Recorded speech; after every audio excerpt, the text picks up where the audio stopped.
ഏറ്റവും കൂടുതൽ ഗ്രോത്ത് ഉണ്ടായത് ഇ കൊമേഴ്സ് ഇൻഡസ്ട്രിക്ക്. കാരണം നമ്മൾക്കാർക്കും പുറത്തോട്ട് മൂവ് ചെയ്യാൻ പറ്റില്ല. Everybody is inside of the home four walls.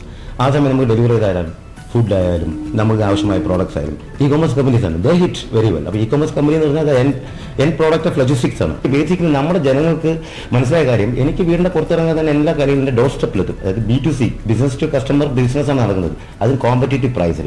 അപ്പോൾ അങ്ങനെ വരുമ്പോഴേക്കും ഏറ്റവും കൂടുതൽ ലോജിസ്റ്റിക്സ് എന്ന് പറഞ്ഞ ഇൻഡസ്ട്രി ഏറ്റവും കൂടുതൽ വളർന്നൊരു സമയമാണ് ഇപ്പോൾ ഈ 2017 കോവിഡ്. അപ്പോഴാണ് അതിൻ്റെ വാല്യൂ എല്ലാവർക്കും മനസ്സിലായത്. മോസ്റ്റ് ഇമ്പോർട്ടൻ്റ്ലി അതുപോലെ ഇതൊരു ഗ്രോവിംഗ് സെക്ടറാണ്. ഒരു കൺട്രിയുടെ എക്കോണമി ഏറ്റവും കൂടുതൽ ഡിറ്റർമൈൻ ചെയ്യുന്ന ഫാക്ട് എക്സ്പോർട്ടാണ്. എക്സ്പോർട്ട് ചെയ്യണമെങ്കിൽ we need to have logistics. അപ്പം ഇനി വരുന്ന കാലങ്ങളിൽ means coming years logistics going to be number 1 sector where you will be getting a lot of job offers. Export ആയാലും ഇമ്പോർട്ട് ആയാലും ലോജിസ്റ്റിക്സ് ആണ്. ഇത് ഈ ചാനൽ ഹാപ്പൻ ചെയ്യിപ്പിക്കുന്ന ആരാണ്? ലോജിസ്റ്റിക്സ് ആണ്. അങ്ങനെ വരുമ്പോഴേക്കും ഈ ഒരു ഇതെന്ന് പറയുന്നത് വളരെ ഹൈ ഡിമാൻഡ് ആയിരിക്കും. അറൌണ്ട് 2030 ഒക്കെ ആകുമ്പോഴേക്കും it will be on peak time.